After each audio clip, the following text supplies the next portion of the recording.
ഗജാനനം ഭൂതഗണാതിസേവിതം അപിത്ഥജംബൂഫലസാരഭക്ഷിതം ഉമാസുതം ശോകവിനാശകാരണം നമാമി വിഘ്നേശ്വരപാദപങ്കജം. വക്രതുണ്ട മഹാകായ കോടിസൂര്യസമപ്രഭ നിർവിഘ്നം കുരു മേ ദേവ സർവകാര്യേഷു സർവദാ. എല്ലാവർക്കും വളരെ വിനീതമായ നമസ്കാരം. അഖില കേരള തന്ത്രി സമാജത്തിന്റെ ഈ ഓൺലൈൻ പ്ലാറ്റ്ഫോമിൽ അല്പസമയം സംസാരിക്കാൻ വേണ്ടിയിട്ട് എനിക്ക് സൗകര്യം ഉണ്ടാക്കി തന്ന എൻ്റെ സുഹൃത്തായ ശ്രീ എടക്കഴിപ്പുറം ശ്രീരാമേട്ടനോടുള്ള ഒരു സന്തോഷം ഞാൻ ആദ്യമേ അറിയിച്ചുകൊള്ളട്ടെ. ഇന്ന് നമ്മൾ ഇവിടെ ചർച്ച ചെയ്യാൻ പോകുന്ന വിഷയം ഭസ്മം എന്നുള്ളതാണ്. അപ്പൊ ആ ഭസ്മം എന്നുള്ള വിഷയത്തിലേക്ക് പ്രവേശിക്കുന്നതിന് മുൻപ് ആമുഖമായി ചിലതൊക്കെ പറയാൻ ഞാൻ ആഗ്രഹിക്കുകയാണ്. അത് നമ്മളൊക്കെ മനുഷ്യരാണ്. മനുഷ്യന് മറ്റ് ജീവജാലങ്ങളിൽ നിന്ന് വ്യത്യസ്തമായി ചില സവിശേഷതകളുണ്ട് എന്നത് നമ്മൾ എപ്പോഴും ഓർമ്മിക്കേണ്ടതാണ്. ജീവജാലങ്ങളെ സംബന്ധിച്ചിടത്തോളം അവയ്ക്കൊക്കെ ജനിതകമായ ജന്മസിദ്ധമായ ചില വാസനകളുണ്ട്. അതിന് യാതൊരു മാറ്റവും സംഭവിക്കുന്നില്ല. അപ്പൊ അതുപോലെ കൃത്യമായി അത് തുടർന്നുകൊണ്ടേയിരിക്കുന്നു എന്നല്ലാതെ മാറ്റങ്ങളൊന്നും തന്നെ സംഭവിക്കുന്നില്ല. മനുഷ്യനെ സംബന്ധിച്ചിടത്തോളം മനുഷ്യൻ നിരന്തരമായി മാറിക്കൊണ്ടിരിക്കുകയാണ്. ഇങ്ങനെ ചിന്തിച്ച് മാറിക്കൊണ്ടിരിക്കുന്ന മനുഷ്യൻ, ആ മനുഷ്യന്റെ ചിന്ത ഏറ്റവും ധാർമ്മികവും ഏറ്റവും നീതിയുക്തവുമായി മാറ്റേണ്ടത് വളരെ അത്യാവശ്യമാണ്. അതുകൊണ്ടാണ് മനുഷ്യന് മാത്രമേ ഉപദേശങ്ങളും പഠനപാഠനങ്ങളും പ്രഭാഷണങ്ങളും പ്രബോധനങ്ങളും ഒക്കെ ആവശ്യമുള്ളത്. വേറെ ഏതെങ്കിലും ഒരു ജീവിക്ക് എന്തെങ്കിലും ഒരു ഉപദേശം കൊടുക്കേണ്ട കാര്യമില്ല. മനുഷ്യന് ആവശ്യമായ രീതിയിൽ എന്തെങ്കിലും ഒന്ന് പരിശീലിപ്പിക്കാം എന്നല്ലാതെ സാധാരണ മറ്റു മൃഗങ്ങൾ അവയ്ക്ക് ആവശ്യമുള്ള കാര്യങ്ങളൊക്കെ ജന്മസിദ്ധമായി അവയെ പഠിച്ചെടുക്കുന്നു എന്നർത്ഥം. അങ്ങനെ ചിന്തിക്കുകയാണെങ്കിൽ മറ്റുള്ള ജീവജാലങ്ങൾക്കുള്ള പല ഗുണങ്ങളും പല സവിശേഷതകളും മനുഷ്യന് ഇല്ല എന്ന് പറയേണ്ടി വരും. ഉദാഹരണമായിട്ട് പറയുകയാണെങ്കിൽ, ഒരു പരുന്ത്, വളരെ ഉയരത്തിൽ പൊങ്ങിപ്പുറക്കുന്ന ഒരു പരുന്ത് താഴെ ഭൂമിയിൽ ഒരു ചത്ത എലിയെ അല്ലെങ്കിൽ ഒരു കോഴിക്കുഞ്ഞിനെ കണ്ടാൽ കൃത്യമായിട്ട് അത് പറന്ന് താഴത്തേക്ക് വരും, റാഞ്ചിയെടുത്ത് മേലേക്ക് പോകും. എത്ര ഉയരത്തിൽ നിന്നാണ് താഴെയുള്ള ഈ ചെറിയ വസ്തു പരുന്ത് കാണുന്നത്? പരുന്തിന്റെ കാഴ്ചശക്തി അത്ഭുതകരമാണ്, അതിശയകരമാണ്. കേവലം നിസ്സാരമായിട്ടുള്ള ഒരു ഉറുമ്പ് തന്റെ ശരീരഭാരത്തിന്റെ 10 ഇരട്ടിയോളം വലിച്ചുകൊണ്ട് പോകും എന്നാണ് ചിലരൊക്കെ പറയുന്നത്. അപ്പോ അത്ഭുതമാണ് ഇതൊക്കെ. ഒരു ചീറ്റപ്പുലിയെ പോലെ ഓടാൻ. ഒരു നിസ്സാരമായി നാം കരുതുന്ന ഒരു പൂമ്പാറ്റ നിർത്താതെ നിരന്തരമായിട്ട് ദിവസങ്ങളോളം പറക്കാനുള്ള കഴിവ് വേണമെങ്കിൽ പറക്കാനുള്ള കഴിവ് ഈ പൂമ്പാറ്റയ്ക്കേണ്ടതാണ്. ഉറുമ്പിന്റെ കാര്യം ഞാൻ പറഞ്ഞു. ഉറുമ്പ് തന്റെ ശരീരഭാരത്തിന്റെ 10 ഇരട്ടി വലിച്ചുകൊണ്ട് പോകുന്നതാണ്. നമുക്ക് ചിന്തിക്കാൻ കഴിയും. കിലോഗ്രാം ഉള്ള ഒരു വ്യക്തി അയാളുടെ മേലെ 600 കിലോഗ്രാം വെച്ചുള്ള കഥ തിരിയും. സാധ്യമല്ല. ഒരു പശു ഇങ്ങനെ 4 കാലം നിൽക്കുമ്പോൾ അതിനെ തള്ളി മറിച്ചിടാൻ എളുപ്പമാണ്, നല്ല ബുദ്ധിമുട്ടുണ്ട്. അതേസമയത്ത് ഒരു മനുഷ്യനെ താഴത്തേക്ക് തള്ളിയിടാൻ വളരെ അനായാസമായി സാധിക്കും. ഒരു മനുഷ്യന്റെ ശക്തി മുഴുവൻ ആവശ്യമില്ല. ഒരുപാട് ദൗർബല്യങ്ങളുള്ള ഒരു ജീവിയാണ് മനുഷ്യൻ. എന്നിട്ടും നമ്മൾ പറയുകയാണ് മനുഷ്യൻ വളരെ പ്രത്യേകതകളുള്ള ഒരു ജീവിയാണ് എന്ന് പറയുന്നത്. എന്താണ് പ്രത്യേകത? എന്താണ് സവിശേഷത? അതാണ് നമ്മൾ ചിന്തിക്കേണ്ടത്. അതെപ്പോഴും ചിന്തിക്കണം. ഓരോ ദിവസവും അത് ചിന്തിച്ചുകൊണ്ടിരിക്കണം എന്നുള്ളതാണ് എൻ്റെ അഭിപ്രായം. അത് ചിന്തിക്കാനുള്ള ശേഷിയാണ്, ധാർമ്മികമായി ആലോചിക്കാനുള്ള കഴിവാണ്. അതുകൊണ്ടാണ് സംസ്കൃതത്തില് ഒരു ശ്ലോകമുണ്ട്: ആഹാര നിദ്രാഭയമൈഥുനം ച സാമാന്യമേതൽ പശുഭിർ നരാണാം ധർമ്മോഹി തേഷാം അധികം നരാണാം ധർമ്മേണ ഹീന പശുഭിസ് സമാന എന്ന് പറയും. അതായത് ഏകകോശ ജീവിയായ അമീബ മുതൽ നീലത്തിമിംഗലം വരെയുള്ള എല്ലാ ജീവജാലങ്ങൾക്കും ഉള്ള പൊതുവായ സാമാന്യമായ ഗുണങ്ങൾ ആഹാരം, നിദ്ര, ഭയം, മൈഥുനം എന്നിവയാണ്. ആഹാരം എല്ലാ ജീവജാലങ്ങൾക്കും വേണം, മനുഷ്യനും വേണം. നിദ്ര, ഉറക്കം, വിശ്രമം അതും എല്ലാ ജീവജാലങ്ങൾക്കും ആവശ്യമാണ്. ഭയം, തന്നേക്കാൾ ശക്തി കൂടിയ ഒരു ജീവിയെ ഭയപ്പെടുക എന്നുള്ളത് ജീവജാലങ്ങളിൽ പൊതുവായി കാണുന്ന ഒരു സവിശേഷതയാണ്. മനുഷ്യനുമുണ്ട് ഭയം. മൈഥുനം, തന്റെ വംശം വർദ്ധിപ്പിക്കുക എന്നുള്ളത് എല്ലാ ജീവജാലങ്ങളും ചെയ്യുന്നതാണ്, മനുഷ്യനും ചെയ്യുന്നതാണ്. അപ്പൊ ഇതില് പ്രത്യേകിച്ച് സവിശേഷതയൊന്നും മനുഷ്യനില്ല. ഇത് മാത്രമേ മനുഷ്യന്റെ ലക്ഷ്യമാകുന്നുള്ളൂ എങ്കിൽ സവിശേഷതയൊന്നുമില്ല എന്ന് പറയേണ്ടി വരും. അവിടെ അടുത്ത ഭാഗത്ത് ശ്ലോകത്തിൽ കാണാം, ധർമ്മോഹിതേഷാം അധികം നരാണാം ധർമ്മേണ ഹീന പശുഭി സമാന. ഇതിൽ നിന്ന് വ്യത്യസ്തമായിട്ട് മനുഷ്യന് ഉള്ള സവിശേഷമായ ഗുണം ധർമ്മമാണ്. ഈ ധർമ്മം ഇല്ലെങ്കിലോ പശുഭി സമാന, മൃഗങ്ങളെ പോലെ ആയി പോകുമേ എന്ന് അവിടെ സൂചിപ്പിക്കുകയാണ്. അപ്പോ ഇതിൽ നിന്ന് നമുക്ക് ഉപലബ്ധമാകുന്നത് ധാർമ്മികമായി ചിന്തിച്ച് ഉയരേണ്ടുന്നവരാണ് മനുഷ്യൻ. നിരന്തരമായിട്ട് ഉയരാൻ ശ്രമിക്കേണ്ടതാണ്. ജീവജാലങ്ങളെ സംബന്ധിച്ചിടത്തോളം അങ്ങനെയില്ല. ഒരു 250 വർഷം മുമ്പുള്ള പൂച്ചയും ഇന്നത്തെ പൂച്ചയും തമ്മിൽ കാര്യമായ വ്യത്യാസമൊന്നുമില്ല. ഒരു കാക്ക അല്ലെങ്കിൽ ഏതെങ്കിലും ഒരു പക്ഷി വളരെ മനോഹരമായിട്ട് കൂട് നിർമ്മിക്കും. പക്ഷെ ആ കൂടിനെ കുറിച്ച് മുൻകൂട്ടി ഭാവന ചെയ്യാനുള്ള കഴിവൊന്നും പക്ഷിക്കില്ല. എത്രയോ കാലമായിട്ടുള്ള ഒരു രീതി അനുസരിച്ചിട്ട് അവയും ഈ കൂട് നിർമ്മിച്ചുകൊണ്ടിരിക്കുന്നു എന്നുള്ളതാണ്.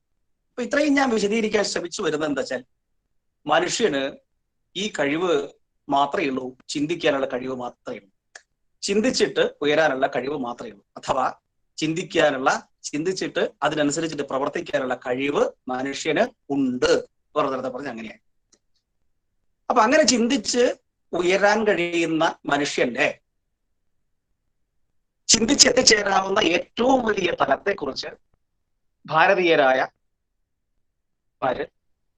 കൃത്യമായി നിർവചിച്ച് നമുക്ക് പറഞ്ഞു തന്നിട്ടുണ്ട്.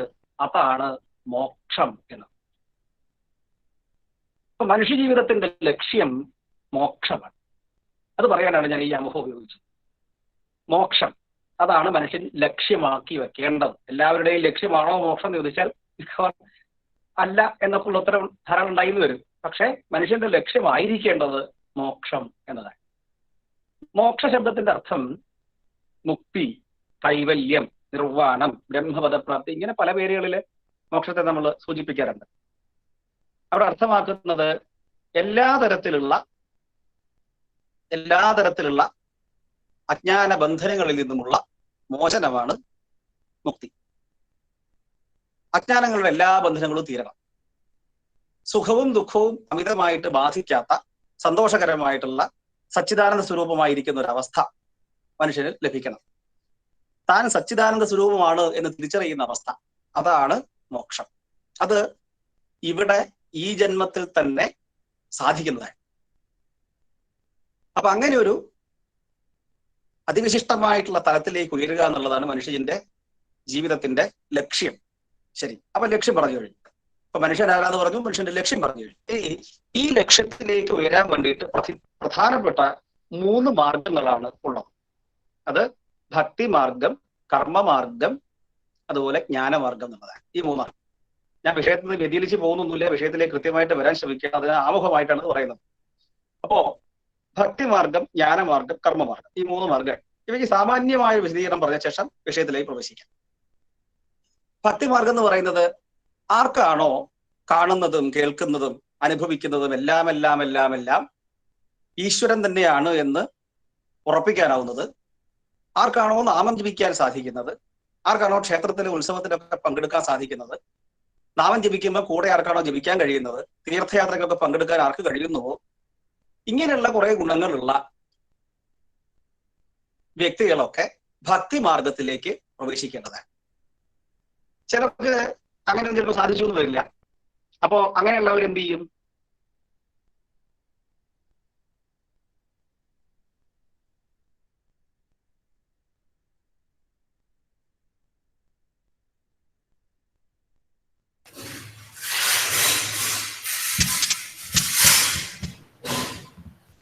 രഞ്ജിത്തെ കേൾക്കുന്നില്ല. റേഞ്ച് പോയിട്ടുണ്ടോ? താൻ നിർവഹിക്കുന്നത് എന്ന ബോധത്തിലേക്ക് ഉയരുകയാണെങ്കിൽ അത് തന്നെ കർമ്മമാർഗം, കർമ്മയോഗം. അങ്ങനെ ഉയരുക, എല്ലാ കർമ്മങ്ങളും ഈശ്വരീയമായി സമർപ്പിച്ചുകൊണ്ട് ചെയ്യുക. ഒരുപക്ഷെ അത് ചിന്തിച്ചാൽ അങ്ങനെ തന്നെ അല്ലേ നമ്മൾ മനസ്സിലാക്കേണ്ടത്? ഇപ്പൊ വിഷ്ണു സഹസ്രനാമത്തിൽ അവസാന ഭാഗത്ത് നമ്മൾ കാണും, യജ്ഞഭുക് യജ്ഞകൃത് യജ്ഞീ യജ്ഞഭുക് യജ്ഞ സാധന യജ്ഞഗുഹ്യം അന്നമന്നാദ യവച. ഇതൊക്കെയും എന്താണ്? ഭഗവാൻ തന്നെയാണ്. യജ്ഞവുമായി ബന്ധപ്പെട്ട എല്ലാം ഭഗവാനാണ് എന്ന് പറയുക. യജ്ഞം എന്ന വലിയ പദം അവിടെ ഇരിക്കട്ടെ. അത് ഗണപതി ഹോമത്തെ കുറിച്ചൊന്ന് ആലോചിച്ച് നോക്കാം.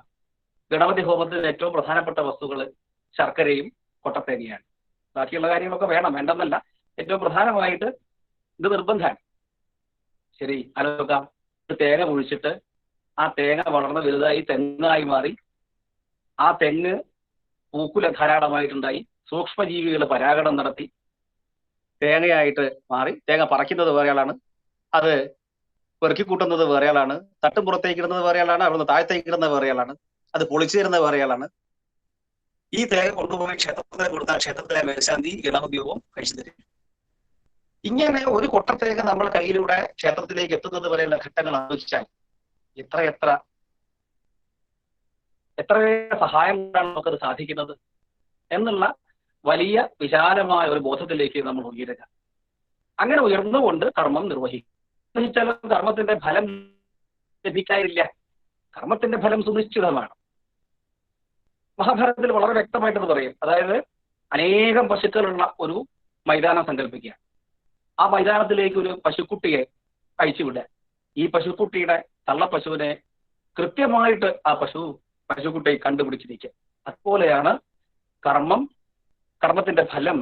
ആരാണോ കർമ്മം ചെയ്തത് ആ വ്യക്തിയെ അന്വേഷിച്ച് കണ്ടെത്തുന്നതാണ്. അപ്പൊ കർമ്മത്തിന്റെ ഫലം ലഭിക്കാതിരിക്കുന്നില്ല. കർമ്മമാർഗത്തിലേക്ക് ഉയരുന്നത് വഴി കർമ്മത്തിന്റെ ഫലം ലഭിക്കാതിരിക്കുന്നില്ല. പക്ഷെ നമ്മുടെ ഭാവന മാറും, നാം ഉയരുന്നു, എല്ലാ കർമ്മങ്ങളും ഈശ്വരീയമായി സമർപ്പിക്കും. ഇതാണ് കർമ്മയോഗം. ഇനി അടുത്തത് ജ്ഞാനയോഗം എന്താന്ന് ഒന്ന് വിശദീകരിക്കാം. ജ്ഞാനയോഗം എന്ന് പറയുമ്പോൾ അത് ഈശ്വരൻ എന്താണ്, എവിടെയാണ് എന്നുള്ള കൃത്യമായ ആലോചന, ചിന്തിച്ച് ഉയരുക. ഗുരുനാഥനും ശിഷ്യനും കൂടി ഇരുന്ന് ചർച്ചകളിലൂടെ, സംവാദങ്ങളിലൂടെ, വീണ്ടും വീണ്ടും വീണ്ടുമുള്ള അഭിപ്രായങ്ങളിലൂടെയൊക്കെ ഉയർന്നു വരുന്നതാണ് ജ്ഞാനയോഗം. അപ്പൊ ഈ 3 വഴികളിൽ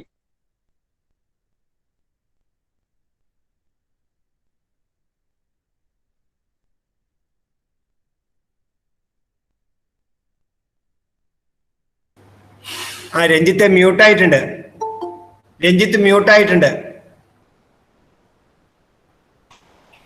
ഹലോ, രഞ്ജിത്ത് മ്യൂട്ടായി പോയി.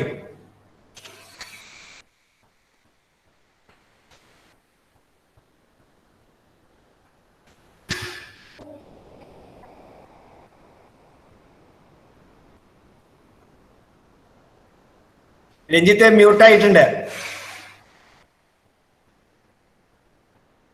മ്യൂട്ടായി കേട്ടോ, മ്യൂട്ടായി.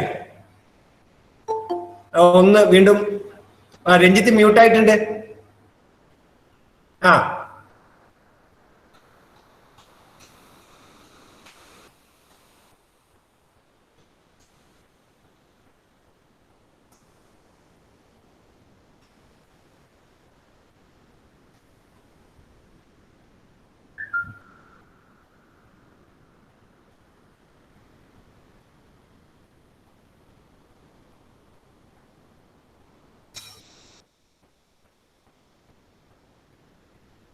രഞ്ജിത്ത് പറയുന്നത് കേൾക്കുന്നില്ല. എന്തോ സംഭവിച്ചാണ്. ശരി, ഓക്കെ.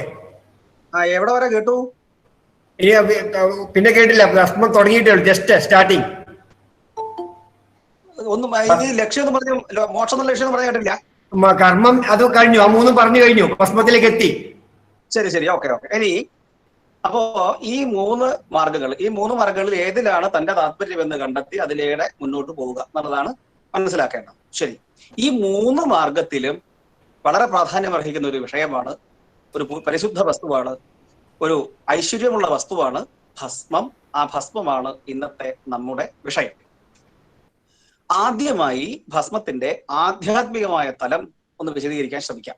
പ്രസിദ്ധമായ ഉപനിഷത്താണ് ഈശാവാസ്യ ഉപനിഷത്ത്. അതില് പ്രസിദ്ധമായിട്ടൊരു മന്ത്രമുണ്ട്.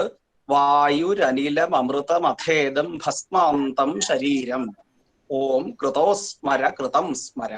ഓം കൃതോസ്മര കൃതം സ്മര. ഇതൊരു പ്രസിദ്ധമായ മന്ത്രമാണ്. മന്ത്രം വളരെയധികം വിശദീകരിക്കേണ്ടതാണ്, പക്ഷെ അത്രയൊന്നും നമ്മൾ ഉദ്ദേശിക്കുന്നില്ല. ഏറ്റവും ചുരുക്കി പറഞ്ഞു കഴിഞ്ഞാൽ തന്റെ ഉള്ളിലുള്ള പ്രാണൻ, ആ പ്രാണൻ എന്ത് ചെയ്യട്ടെ? അമൃതമയമായ അനിലനെ പ്രാപിക്കട്ടെ. പിന്നീട് ഈ ലിംഗശരീരം അഥവാ ഈ സൂക്ഷ്മ ശരീരം സ്ഥൂല ശരീരത്തെ ഉപേക്ഷിച്ച് ഉത്ക്രമിക്കട്ടെ. കൃതോ സ്മര, സ്മരിക്കൂ, എനിക്ക് വേണ്ടിയിട്ട് സ്മരിക്കൂ. ചെയ്തതോർമ്മിക്കൂ, ചെയ്തതോർമ്മിക്കൂ. ഭസ്മാന്തം ശരീരം, ഈ ശരീരം ഭസ്മാന്തമാണ്, ഭസ്മമായിട്ട് തീരാനുള്ളതാണ്, അല്ലെങ്കിൽ തീർന്നു പോകാനുള്ളതാണ് എന്നർത്ഥം. ഇതാണ് ആ മന്ത്രത്തിന്റെ ചുരുക്കി പറഞ്ഞാലുള്ള, ഏറ്റവും ചുരുക്കി പറഞ്ഞാലുള്ള ഒരാശയം. ഇതില് ഭസ്മാന്തം ശരീരം അതൊന്ന് വിശദീകരിക്കണം. കാരണം ഈ എല്ലാ ശരീരങ്ങളും എല്ലാ വസ്തുക്കളും ദഹിക്കുന്നതോടുകൂടി, സംസ്കരിക്കപ്പെടുന്നതോടുകൂടി അവസാനം എത്തിച്ചേരുന്ന സൂക്ഷ്മ രൂപമാണ് ഭസ്മം. ഉദാഹരണമായിട്ട് പറയുകയാണെങ്കിൽ, മരം കൊണ്ട് നിർമ്മിച്ച ഒരു മനുഷ്യൻ, മരം കൊണ്ട് നിർമ്മിച്ച ഒരു തേര്, മരം കൊണ്ട് നിർമ്മിച്ച ഒരു കാലാള്, മരം കൊണ്ട് നിർമ്മിച്ച ഒരു കുതിര, ഇതൊക്കെ ബാഹ്യമായ ദൃഷ്ടിയിൽ നാമരൂപങ്ങളൊക്കെ വേറെയാണ്. വസ്തുക്കളൊക്കെ മരമാണ്, പക്ഷെ രൂപം ഒരേ മരം കൊണ്ട് തന്നെയാണ് ഈ വസ്തുക്കളൊക്കെ ഉണ്ടാക്കിയിട്ടുള്ളത്. അപ്പൊ ആ ആകൃതിക്ക് ഒരു പേരുണ്ട്. മനുഷ്യനെന്ന ആകൃതിയിൽ ഉപയോഗിക്കുമ്പോൾ ആ മനുഷ്യൻ എന്നുള്ള പേര് പറയും. ഇങ്ങനെ രൂപങ്ങളും നാമങ്ങളും ഒക്കെ വ്യത്യസ്തമാണെങ്കിലും അത് ദഹിക്കുന്നതോടുകൂടി എല്ലാം ഒന്നായി തീരുന്നു. സൂക്ഷ്മ രൂപത്തിൽ അതൊക്കെ ഒന്നാണ്. അതാണ് പരിശുദ്ധമായ ഭസ്മം എന്ന് പറയുന്നത്. അപ്പൊ ഇവിടെ നമ്മൾ അറിയേണ്ട ഒരു കാര്യം, ഈ നാമരൂപാത്മകമായിരിക്കുന്ന ഭ്രമാത്മകമായിരിക്കുന്ന എല്ലാം അവസാനം അവശേഷിക്കുന്നത് സൂക്ഷ്മരൂപമായിരിക്കുന്ന ഈ ഭസ്മത്തിലാണ് എന്നുള്ളതാണ്. അങ്ങനെ ചിന്തിക്കുമ്പം നാം ഉൾപ്പെടെ നമുക്ക് ആരോടെങ്കിലും താല്പര്യം തോന്നുന്നുണ്ടെങ്കിൽ, ഏതെങ്കിലും ഒരു മറ്റു ശരീരത്തോട് താല്പര്യം തോന്നുന്നുണ്ടെങ്കിൽ, ഏതെങ്കിലും ശരീരത്തോട് ആസക്തി തോന്നുന്നുണ്ടെങ്കിൽ, ആ സമയത്തൊക്കെ നമ്മൾ ഭസ്മാന്തം ശരീരം എന്ന് ഓർമ്മിച്ചുകൊണ്ടേയിരിക്കേണ്ടതാണ്. ഈ താല്പര്യവും ഈ ആസക്തിയും ഒക്കെ അധികമായി അമിതമായി നമ്മുടെ ജീവിതത്തിൽ ബുദ്ധിമുട്ട് വരുമ്പോൾ ആലോചിക്കേണ്ടതാണ്, തന്റെ സ്വന്തം ശരീരം ഉൾപ്പെടെ സകലവും ഭസ്മാന്തമാണ്, ഭസ്മമായി തീരാനുള്ളതാണ്. ആ ഏകവും അദ്വിതീയവുമായ ഭസ്മമായി തീരാനുള്ളതാണ് ഇതൊക്കെ എന്ന് വിചാരിക്കുമ്പോൾ അതിനോടുള്ള അമിതമായ ആവേശം, അമിതമായ പരിഭ്രമം ഒക്കെ കുറച്ച് കുറഞ്ഞു കിട്ടും എന്നുള്ളത്. അപ്പൊ അങ്ങനെ ഒരു വലിയ തത്വത്തെ പ്രതിപാദിക്കുന്ന ഒരു ആചരണമാണ് ഭസ്മം എന്നുള്ളത്. അപ്പൊ ആ ഭസ്മം ധരിച്ചിരിക്കുന്ന, ഭസ്മം ലേപനം ചെയ്തിരിക്കുന്ന ഒരാളെ കാണുമ്പോൾ നമുക്ക് വിചാരിക്കാം ഇദ്ദേഹം ഒരു സാധകനാണ്. ആ സാധകന്റെ ബാഹ്യലക്ഷണമായ ഭസ്മം അദ്ദേഹം ധരിച്ചിരിക്കുകയാണ്, അദ്ദേഹം അതിനു വേണ്ടിയിട്ട് പരിശ്രമിക്കുന്നതാണ് എന്ന് മനസ്സിലാക്കാം. അതൊരു ഒരു വിഷയമാണ്, മനസ്സിലാക്കേണ്ടുന്ന ഒരു കാര്യമാണ്. അതുപോലെ തന്നെ ആ ഭസ്മം നെറ്റിയിൽ കാണുമ്പോൾ നമുക്ക് വിചാരിക്കാൻ കഴിയണം, ഈ ഭസ്മമായി തീരാനുള്ളതാണ് എൻ്റെ ഈ ശരീരം, എല്ലാം ഭസ്മമായി തീരാനുള്ളതാണ് എന്ന് വിചാരിക്കാം. അങ്ങനെ വിചാരിക്കുന്നതുകൊണ്ടുള്ള പ്രയോജനം എന്താണെന്നാണെങ്കിൽ, അമിതമായ ശരീരാഭിമാനം. എന്തൊക്കെ ബോധങ്ങളാണ് നമുക്കുള്ളത്? ജീവജാലങ്ങളെല്ലാം ഒന്നെന്നുള്ള സങ്കല്പമൊന്നും ഇല്ല. ജീവജാലങ്ങൾ വേറെയാണ്, മനുഷ്യൻ വേറെയാണ്. മനുഷ്യരിൽ തന്നെ സ്ത്രീ വേറെയാണ്, പുരുഷൻ വേറെയാണ്. അതുപോലെ തന്നെ മനുഷ്യർക്കുള്ളിൽ തന്നെ പലതരത്തിലുള്ള വിഭിന്നങ്ങൾ വീണ്ടും വിഭാഗങ്ങളായിട്ടില്ലേ? ഈ ഭേദകൽപ്പനകളൊക്കെ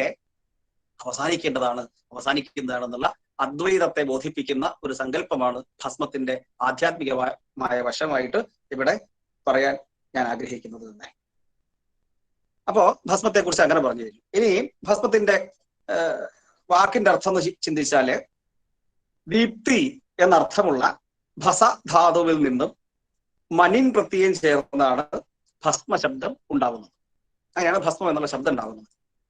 ഈ ഭസ്മം എന്ന വാക്കിന്റെ പദത്തിന്റെ അർത്ഥം ഭൂതി ഐശ്വര്യം എന്ന് പറയും. ഭൂതി, വിഭൂതി, ഐശ്വര്യം, ഇതാണ് ഇതിന്റെ അർത്ഥം. ഭസ്മം എന്നുള്ള പദത്തിന്റെ അർത്ഥമാണ്. അപ്പൊ ഇതെല്ലാം സൂചിപ്പിക്കുന്നത് എന്താണ്? വിഭൂതിക്ക് വേണ്ടി, വിശേഷണയുള്ള ഭൂതിയാണ് വിഭൂതി. ഐശ്വര്യം, അതും ഐശ്വര്യം തന്നെ. വിഭൂതിയും ഐശ്വര്യം തന്നെ, ഭൂതിയും ഐശ്വര്യം തന്നെ. അപ്പൊ ആ അർത്ഥത്തില് ഓരോന്നായിട്ട് ചിന്തിക്കുമ്പോൾ വിഭൂതിക്ക് വേണ്ടി, ഐശ്വര്യത്തിന് വേണ്ടി നാം ധരിക്കേണ്ടുന്ന, അല്ലെങ്കിൽ ഐശ്വര്യം ഉണ്ടാവാൻ വേണ്ടി ധരിക്കാവുന്ന ഒരു വസ്തുവാണ് ഭസ്മം എന്നവിടെ അർത്ഥം സിദ്ധിക്കുന്നു. ഇതാണ് ഭസ്മത്തെ കുറിച്ച് അതിന്റെ പദവുമായി ബന്ധപ്പെട്ട് പറയാനുള്ളത്. ഇനി പറയാനുള്ളത്, അപ്പൊ എന്തൊക്കെ പറഞ്ഞു? മനുഷ്യനെ കുറിച്ച് പറഞ്ഞു, മനുഷ്യന്റെ ലക്ഷ്യം പറഞ്ഞു, ലക്ഷ്യത്തിലേക്ക് എത്തിച്ചേരാനുള്ള 3 മാർഗങ്ങൾ പറഞ്ഞു. ആ 3 മാർഗങ്ങൾ വിശദീകരിച്ചു. അതിനുശേഷം ഈ 3 മാർഗങ്ങളിലും സവിശേഷമായ സ്ഥാനം അർഹിക്കുന്ന ഒന്നാണ് ഭസ്മം എന്ന് പറഞ്ഞു. ഭസ്മത്തിന്റെ പദത്തിന്റെ നിർവചനം പറഞ്ഞു. അതിനുശേഷം ഭസ്മം എന്നുള്ള ധാതുരൂപം, അതിന്റെ വ്യുൽപ്പത്തി, അതും പറഞ്ഞു, അർത്ഥവും പറഞ്ഞു. ഇനി ഈ 3 മാർഗത്തിൽ സഞ്ചരിക്കുന്നവരും ഉപയോഗിക്കുന്നതാണ്, അല്ലെങ്കിൽ അതിന് പ്രത്യേകമായി സ്ഥാനമുണ്ട് 3 മാർഗത്തിലും എന്ന് പറഞ്ഞതുപോലെ തന്നെ ബ്രഹ്മചാരിയും ഗൃഹസ്ഥനും വാനപ്രസ്ഥനും സന്യാസിയും, ഈ 4 ആശ്രമങ്ങളാണല്ലോ മനുഷ്യന്റെ ജീവിതത്തെ 100 വർഷത്തെ പരമാവധി 4ആക്കി തിരിച്ചിട്ട് ആ 4 ജീവിതഘട്ടങ്ങളെ ഇങ്ങനെ വിശദീകരിക്കുന്നുണ്ടല്ലോ. ബ്രഹ്മയജ്ഞം, ഗൃഹസ്ഥാശ്രമം, വാനപ്രസ്ഥ, സന്യാസം. ഈ 4 ആശ്രമികൾക്കും ഭസ്മം അത്യന്താപേക്ഷിതമാണ്, ഒഴിച്ചുകൂടാൻ പറ്റാത്തതാണ് എന്നർത്ഥം. ഇനി ആരാണ് ഭസ്മം ധരിക്കേണ്ടത്? എല്ലാവരും ഭസ്മം ധരിക്കണം, നമ്മൾ ശാഠ്യം പിടിച്ചിട്ട് കാര്യമില്ലല്ലോ. ആരാണ് ഭസ്മം ധരിക്കേണ്ടത്? ഭസ്മം ധരിക്കേണ്ടത് സാധകനാണ്. നേരത്തെ പറഞ്ഞു സാധകൻ ആരാണെന്നുള്ളത്. എന്താ സാധകൻ? സിദ്ധി ലക്ഷ്യമാക്കി ചില സാധനങ്ങൾ അനുഷ്ഠിക്കുന്ന ഒരു വ്യക്തിയാണ് സാധകൻ. ആ സാധകന്മാര് പലതരത്തിലാണ്. ഭക്തിമാർഗത്തിലുള്ള സാധകന്മാരുണ്ട്, ജ്ഞാനമാർഗത്തിലുണ്ട്, കർമ്മമാർഗം. ഇങ്ങനെയുള്ള എല്ലാ തരത്തിലുള്ള ആത്മീയ അന്വേഷണത്തിന്റെ ഭാഗമായിട്ട് വരുന്നവരെയും പൊതുവായിട്ട് സാധകന്മാരെന്ന് കളിക്കാം. ഈ സാധകന്മാരാണ് ഭസ്മം ധരിക്കേണ്ടത്. അപ്പോ ആരാണ് ഭസ്മം ധരിക്കേണ്ടതെന്നുള്ളതും ഞാൻ പറഞ്ഞു കഴിഞ്ഞു. ഇനി ഇതിന്റെ ഗുണങ്ങൾ എന്തൊക്കെയാന്ന് നോക്കാം. എന്താണ് പ്രയോജനം? പ്രയോജനം അനുദ്ദിശ്യ ന മന്ദോപി പ്രവർത്തതേ. പ്രയോജനമില്ലാത്തൊരു കാര്യം ആരും ചെയ്യുന്നില്ല. അപ്പൊ പ്രയോജനം എന്താണെന്ന് ആലോചിക്കണം, ഗുണങ്ങൾ എന്തൊക്കെയാണെന്ന് പരിശോധിക്കേണ്ടത്. അവിടെയാണ് നമ്മൾ അറിയേണ്ടത് ഭസ്മധാരണം നിത്യകർമാനുഷ്ഠാനത്തിന്റെ ഭാഗമായിട്ടുള്ളതാണ്. അപ്പൊ നിത്യകർമാനുഷ്ഠാനത്തിന്റെ കാര്യം പറയുമ്പോൾ കർമ്മങ്ങളെ നിത്യം, നൈമിത്തികം, കാമ്യം ഇങ്ങനെയൊക്കെ വിശദീകരിക്കാം, വർഗീകരിക്കാം. അപ്പൊ നിത്യകർമ്മം എന്ന് പറയുമ്പോൾ സന്ധ്യാവന്ദനം നിത്യകർമ്മമാണ്. നിത്യകർമ്മം ചെയ്തത് കൊണ്ട് എന്താണ് ഗുണം ചോദിച്ചാൽ പ്രത്യക്ഷമായി ഇന്നതാണ് ഗുണം എന്ന് നേരിട്ട് പറയുന്നതിന് പകരം വേദം അവിടെ ഒരു പദം ഉപയോഗിക്കും, അദൃഷ്ടം ഫലം. അദൃഷ്ടം ഫലം, അതായത് നമുക്ക് കാണാൻ കഴിയുന്നവ മാത്രമല്ല കർമ്മത്തിന്റെ ഫലം. കാണാൻ കഴിയുന്ന ഫലം ഉണ്ടാവും, ഇല്ല എന്ന് പറയുന്നില്ല. പക്ഷേ അതുപോലെ തന്നെ വേദം സൂചിപ്പിക്കുകയാണ് അദൃഷ്ടം, കാണാൻ കഴിയാത്തത് കൂടി, നമുക്ക് പ്രത്യക്ഷത്തിൽ മനസ്സിലാക്കാൻ പറ്റാത്തത് കൂടി കർമ്മത്തിന്റെ ഫലമായിട്ട് ലഭിക്കും എന്നാണ്. അപ്പൊ കേവലം ഒരു ഫലം മാത്രം ഉദ്ദേശിച്ചിട്ടല്ല നമ്മൾ കർമ്മം ചെയ്യുന്നത്, അതിനപ്പുറത്തുള്ള ഫലങ്ങളും അതിന് കിട്ടിയെന്ന് വരാം. അപ്പൊ അങ്ങനെ വരുമ്പം നിത്യകർമാനുഷ്ഠാനത്തിന് പ്രത്യേകിച്ച് എന്ത് ഫലം എന്ന് ചോദിച്ചാൽ അദൃഷ്ടമാണ്. ചെയ്തിട്ടില്ലെങ്കിൽ അത് ശരിയല്ല, തീർച്ചയായിട്ടും ചെയ്യേണ്ടതാണ്. പക്ഷെ ചെയ്താൽ എന്താ പ്രത്യക്ഷത്തിൽ ഫലം എന്ന് ചോദിച്ചാൽ അത് അദൃഷ്ടമാണ്. 1-2 ഗുണങ്ങളൊന്നും ആയിരിക്കില്ല, ചിലപ്പോൾ 1-ലധികം ഗുണങ്ങൾ ഉണ്ടായിരുന്നു വരും. അതിനെക്കുറിച്ച് നമ്മൾ കേവലം യുക്തിക്ക് നിരക്കുന്ന രീതിയിൽ മാത്രം ചിന്തിച്ചു പോയാൽ ചിലപ്പോൾ ഉത്തരം കിട്ടിയെന്ന് വരില്ല. യുക്തിക്ക് പരിമിതികളുണ്ട്, മനുഷ്യന്റെ യുക്തിക്ക് പരിമിതികളുണ്ട്. കേവല യുക്തി കൊണ്ട് എല്ലാം മനസ്സിലാക്കാമെന്ന് വിചാരിക്കുന്നതും അബദ്ധമായി തീരും. അതുകൊണ്ട് നിത്യകർമാനുഷ്ഠാനം അവശ്യം കർത്തവ്യമാണ്. കർത്തവ്യം എന്ന വാക്കിന്റെ അർത്ഥം കർത്തും യോഗ്യം, കർത്തവ്യം ചെയ്യപ്പെടേണ്ടതാണ്. അപ്പൊ അതുകൊണ്ട് നിത്യകർമാനുഷ്ഠാനം കർത്തവ്യമാണ്. അതിന്റെ ഭാഗമായിട്ടാണ് ഭസ്മം ധരിക്കുക എന്നുള്ള ഒരു ആചരണം വരുന്നത്. അതുകൊണ്ട് അതിന്റെ പ്രയോജനത്തെക്കുറിച്ച് നമ്മൾ ആശങ്കപ്പെടേണ്ടതില്ല, ഉത്കണ്ഠപ്പെടേണ്ടതില്ല. ഭസ്മധാരണം അവശ്യ കർത്തവ്യമാണ് എന്നർത്ഥം. ഇതേ ഭസ്മധാരണം തന്നെ നിത്യകർമ്മത്തിന് പകരം കാമ്യകർമ്മമായി തീരും. അതെപ്പോഴാണ്? അത് കാമ്യകർമ്മമായി തീരുന്നത് ഭസ്മം ചില സവിശേഷ മന്ത്രങ്ങൾ ജപിച്ച് ധരിക്കുമ്പോഴാണ്. ഇന്ന മന്ത്രത്തിന് ഇന്ന ഫലങ്ങളുണ്ട്, ഭസ്മം കയ്യിൽ വെച്ച് ഇന്ന മന്ത്രങ്ങൾ ജപിക്കുക, ആ മന്ത്രങ്ങൾ ജപിച്ച് ആ ഭസ്മം ധരിക്കുക എന്നുള്ള ചില ആചരണ സംവിധാനങ്ങളൊക്കെ ഉണ്ട്. അതൊക്കെ അതത് മന്ത്രങ്ങൾ ജപിച്ചുകൊണ്ട് ധരിക്കേണ്ടതാണ്. അതിന് കൃത്യമായി പരിശുദ്ധിയോടുകൂടി ജപിക്കുകയാണെങ്കിൽ അതിന്റെ പ്രയോജനമുണ്ട് എന്നുള്ളത് സുനിശ്ചിതമാണ്. അതിലൊന്നും നമ്മൾ സംശയിക്കേണ്ട ഒരു കാര്യമില്ല. എത്രയോ പേര് അത്തരത്തിലുള്ള അനുഭവങ്ങളൊക്കെ ലഭിച്ചതായിട്ട് നമുക്കറിയാവുന്നതായി. അപ്പോ ഭസ്മധാരണത്തിന്റെ പ്രയോജനവും ഞാൻ പറഞ്ഞു കഴിഞ്ഞു. ഇനി ഭസ്മത്തിന്റെ നിർമ്മാണമാണ്. ഏതാണ്ട് സമയം അവസാനിക്കാനായി. നിർമ്മാണമാണ് ഒന്ന് സൂചിപ്പിക്കേണ്ടത്. ഭസ്മം നിർമ്മിക്കുന്നതിന്റെ പ്രാധാന്യമായിട്ട് ദേവീ ഭാഗവതത്തില് ധാരാളം പറയുന്നുണ്ട്. എങ്ങനെയാണ് ഗോമയം സ്വീകരിക്കേണ്ടത് എന്ന് ചോദിക്കുമ്പോ കപില എന്ന് പറയുന്ന ഒരു പശുവർഗമുണ്ട്. ആ കപില എന്ന് പറയുന്ന പശുവർഗത്തിന്റെ ചാണകമാണ് ഏറ്റവും പ്രധാനം എന്ന് പറയുന്നു. പിന്നെ അതിനുശേഷം ഭസ്മം ഉണ്ടാക്കാൻ വേണ്ടിയിട്ട് ഈ ഗോകുലത്തിലേക്ക് പോയിട്ട് അവിടെ ഗോകുലത്തിലെ പശുക്കളെ നമസ്കരിച്ച് ആണ് ആ ചാണകം സ്വീകരിക്കേണ്ടത്. നോക്കൂ, ആ ആശയം നോക്കൂ. ഇതൊക്കെ സാധിക്കുമോ എന്നുള്ള സംശയങ്ങൾ നമ്മുടെ മനസ്സിലുണ്ടാവും. എന്തുകൊണ്ടാ സാധിക്കുമോ എന്നുള്ള സംശയം ഉണ്ടാകുന്നത്? അതിനൊറ്റ കാരണമേ ഉള്ളൂ, നമുക്ക് പലപ്പോഴും പലർക്കും പല കാര്യത്തിലും താല്പര്യമില്ലാതാവുമ്പോഴാണ് ഇത് നടക്കുമോ എന്നുള്ള സംശയം ഉണ്ടാകുന്നത്. നടക്കുമെന്നുള്ള ബോധ്യം എപ്പോഴുണ്ടാവും? നമുക്ക് അമിതമായ അല്ലെങ്കിൽ കൃത്യമായ താല്പര്യം അതിലുണ്ടാകുമ്പോൾ തീർച്ചയായിട്ടും നമുക്കത് സാധിച്ചെടുക്കാം. ഇവിടെ പറയാണ്, സാവധാനസ്തു ഗൃഹീയാത് നരോ വൈ ഗോമയം തുയത് അന്തരീക്ഷേ ഗൃഹീത്വാ തത് ഷഡംഗേണ ദഹേദത. അന്തരീക്ഷേ, പശുവിന്റെ ചാണകം നിലത്ത് വീഴുന്നതിന് മുമ്പ് സ്വീകരിക്കുന്നു, ശേഖരിക്കുന്നതാണ്. അപ്പൊ ഞാൻ നേരത്തെ പറഞ്ഞതുപോലെ സംശയം തോന്നുന്നത് സാധിക്കുന്നതാണോ എന്നുള്ള സംശയം ഉണ്ടാകുന്നത് നമ്മളെ യുക്തി കൊണ്ട് എന്ത് ചെയ്യുമ്പോഴാണ്. അഥവാ ഇതിനെ നമ്മൾ വേറെ തരത്തിൽ ആലോചിക്കുമ്പോൾ അത്രയധികം നിഷ്കർഷ ഈ വിഷയത്തില് നമ്മുടെ ആചാര്യന്മാർക്ക്, നമ്മുടെ മഹർഷിമാർക്ക്, നമ്മുടെ പൂർവികർക്ക് ഉണ്ടായിരുന്നു എന്നുള്ളതാണ്. അതുകൊണ്ടാണ് അന്തരീക്ഷേ ഗൃഹീത്വ, അന്തരീക്ഷത്തിൽ നിന്ന് തന്നെ സ്വീകരിക്കേണ്ടതാണെന്ന് പറഞ്ഞു. പിന്നെ പറയാണ് എപ്പോഴാണ് ഇത് സ്വീകരിക്കേണ്ടത്? പ്രാതർത്ഥായ ദേവർഷേ ഭസ്മപ്രദ പരശുചി ഗവാം ഗോഷ്ഠേഷു ഗത്വാതു നമസ്കൃത്വാതു ഗോകുലം. ഗവാം ഗോഷ്ഠേഷു, പശുക്കളുടെ ആലയത്തിലേക്ക്, തൊഴുത്തിലേക്ക് പോയിട്ട് അവിടെ ഗോകുലത്തെ ആകപ്പാടെ നമസ്കരിച്ചിട്ട് വേണം ആ ഈ ചാണകത്തെ സ്വീകരിക്കേണ്ടത്. അങ്ങനെ ചാണകം സ്വീകരിച്ച് അത് ഉരുട്ടി ചാണകം റെഡിയാക്കി അതിനുശേഷം അത് കൃത്യമായി ഉണങ്ങാൻ വെച്ച് വെയിലത്ത് വെച്ച് ഉണക്കിയെടുത്ത് കൃത്യമായിട്ട് ഉണങ്ങേണ്ടതാണ്. ഓരോ ദിവസവും അത് മാറ്റി ഓരോ ഭാഗത്ത് വെയിൽ കൊള്ളുന്ന പാകത്തിനെ മാറ്റി വെച്ച് അത് നല്ല രീതിയിൽ ഉണക്കിയെടുക്കണം. നല്ല രീതിയിൽ ഉണക്കിയെടുത്തിട്ടില്ല എന്നുണ്ടെങ്കിൽ, അഥവാ ഉണങ്ങുന്നത് കുറച്ച് കുറവാണ് എങ്കിൽ അത് നമ്മൾ ദഹിപ്പിക്കുമ്പം ഭസ്മമായിട്ട് മാറ്റുന്ന ആ പ്രക്രിയയിൽ അത് കരിഞ്ഞു പോകാൻ സാധ്യതയുണ്ട്. അപ്പൊ അതുകൊണ്ട് നന്നായി ഉണങ്ങിയ ശേഷം അത് ശിവരാത്രി നാളില്, അതാണ് പ്രത്യേകമായ ഒരു ദിവസമാണ് ശിവരാത്രി നാളില്. ശിവം എന്ന വാക്കിന്റെ തന്നെ അർത്ഥം മംഗളം എന്നാണ്. അപ്പൊ മംഗളകരമായ രാത്രി, ശിവരാത്രിന്റെ കഥയൊക്കെ നമുക്കറിയാം. പരമേശ്വരൻ ത്രിലോകത്തിന്റെയും ഗുണത്തിന് വേണ്ടി എന്ത് ചെയ്തു? ആ ഹാലാഹലം വിഷം സ്വീകരിച്ച ദിവസമാണ്. ആ ചെയ്ത ത്യാഗത്തിന്റെ ഓർമ്മയ്ക്കായിട്ടാണ് ശിവരാത്രി. അപ്പൊ അത്രയും പ്രധാനപ്പെട്ട ഒരു രാത്രിയാണ്, അഥവാ ഒരു ദിവസമാണ് ശിവരാത്രി.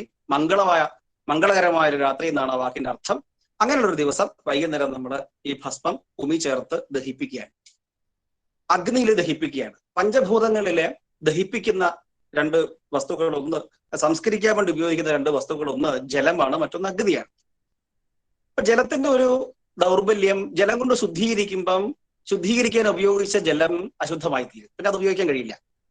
അതേസമയത്ത് അഗ്നിക്കുള്ള പ്രത്യേകത എന്ന് പറയുമ്പോൾ അഗ്നി ശുദ്ധീകരിക്കുന്നു, ഒപ്പം തന്നെ സ്വയം പരിശുദ്ധിയോട് കൂടിയിട്ട് നിൽക്കുകയും ചെയ്യുന്നതാണ്. അങ്ങനെയാണ് ആചാര്യന്മാര് പറഞ്ഞിട്ടുള്ളത്. അഗ്നിയുടെ ഒരു സവിശേഷതയാണത്. അഗ്നി ഒരിക്കലും അശുദ്ധി ഉണ്ടാവുന്നില്ല. അതാണ് അഗ്നിയിലെല്ലാം ദഹിക്കുന്നു. ഏത് അശുദ്ധ വസ്തുവും അഗ്നിയിൽ ദഹിക്കുന്നു, ശുദ്ധവസ്തുവും അഗ്നിയിൽ ദഹിക്കുന്നു, ഒപ്പം അഗ്നി ശുദ്ധമായിട്ട് തന്നെ നിലനിൽക്കുകയും ചെയ്യുന്നു. ശരി, അങ്ങനെയുള്ള അഗ്നിയില് അത് സംസ്കരിച്ച ശേഷം അത് ഭസ്മമായിട്ട് നമ്മൾ സ്വീകരിക്കുന്നു. ഇനി ഈ ഭസ്മത്തെ ജലത്തിലൊന്ന് സംസ്കരിച്ചെടുക്കുന്ന പതിവുണ്ട്. നേരത്തെ ശ്രീരാമേട്ടൻ പറഞ്ഞതുപോലെ വീണ്ടും ഒന്ന് സംസ്കരിച്ചെടുത്തിട്ടാണ് ഭസ്മമായിട്ട്, അപ്പോഴാണ് അതിന് നിറം ഉണ്ടാവുന്നത് എന്ന് ആ രീതിയിലും ഒരു ഭസ്മ നിർമ്മാണം ഉണ്ട്. അപ്പൊ ഭസ്മ നിർമ്മാണത്തെ കുറിച്ചും ഞാൻ സാമാന്യമായി പറഞ്ഞു കഴിഞ്ഞു. ഇനി ചെറിയൊരു കാര്യം കൂടി ദേവി ഭാഗവതത്തിലുള്ളത്, ഈ ദുർവാസ ഭസ്മത്തിന്റെ പ്രാധാന്യത്തെ കുറിച്ച് വിശദീകരിക്കുമ്പോൾ ദേവി ഭാഗവതത്തിലുള്ള ഒരു കഥയാണ്. ആ കഥയും കൂടി ഞാനൊന്ന് സൂചിപ്പിക്കാം. ഒരു ദിവസം ദുർവാസാവ് മഹർഷി ഈ നരകത്തിലേക്ക് ചെന്നു. അങ്ങനെ നരകത്തിലേക്ക് ചെന്ന സമയത്ത് അവിടെ സാധാരണ സംഭാഷണങ്ങളൊക്കെ നടത്തിക്കൊണ്ടിരിക്കുകയാണ്. അതിനിടയ്ക്ക് വലിയ ഒരു കരച്ചിലും ആകപ്പാടെയുള്ള വിഷമവും അലമുറയും നിലവിളിയൊക്കെ ഇങ്ങനെ കേട്ടു. ആ കേട്ടപ്പോ ആ ദുർവാസ മഹർഷി ചോദിച്ചു, ഇതെന്താ ഈ കേൾക്കുന്ന ശബ്ദം എന്ന് ചോദിച്ചു. അപ്പോ അദ്ദേഹം ചോദിച്ചപ്പോ അവര് പറഞ്ഞു, അദ്ദേഹം കേൾക്കുന്ന ശബ്ദം എങ്ങനെയാണ്? തസ്മിൻസ്തു സമയേ കുംഭീപാകസ്ഥാനാം തു പാപിനാം ഘോര സമഭവൽ ശബ്ദോ ഹാ ഹതാസ്മേതി വാദിനാം മൃതാസ്മേതി വദന്തിയകെ ദഗ്ധാസ്മേതി പരേജഗു ഛിന്നാസ്മേതി വിഭിന്നാസ്മത് ഏവം രോദനകാരിണ. ഇങ്ങനെയൊക്കെ ഞാൻ മരിച്ചു പോകുന്നു, ഞാൻ ഹതനായി തീർന്നു, ഇങ്ങനെയൊക്കെ വളരെയധികം സങ്കടത്തോടെ കരയുന്ന ആ അലമുറ നിലവിളി ഇങ്ങനെ ദുർവാസാവ് കേൾക്കുകയാണ്. അത് കേട്ടപ്പോ ചോദിച്ചു ദുർവാസ മഹർഷി, ശ്രുത്വാതം കരുണം ശബ്ദം ദുഃഖിതോ മുനിരാട് ഹൃദി പപ്രച്ഛ പിതൃനാഥാം സ്ഥാൻ കേശാം ശബ്ദോദയം ഇത്യപി, ശബ്ദോയം ഇത്യപി. ഈ ശബ്ദം എവിടെ നിന്നാണ്, ആരുടേതാണ് എന്ന് ചോദിച്ചു. അങ്ങനെ ചോദിച്ചപ്പോ അദ്ദേഹത്തോട് പറഞ്ഞു, ഇത് നരകമാണ്. നരകത്തില് പാപകർമ്മങ്ങൾ ചെയ്ത വ്യക്തികളാണ് വരുന്നത്. അവരെ പലതരത്തിലുള്ള പലതരത്തിലുള്ള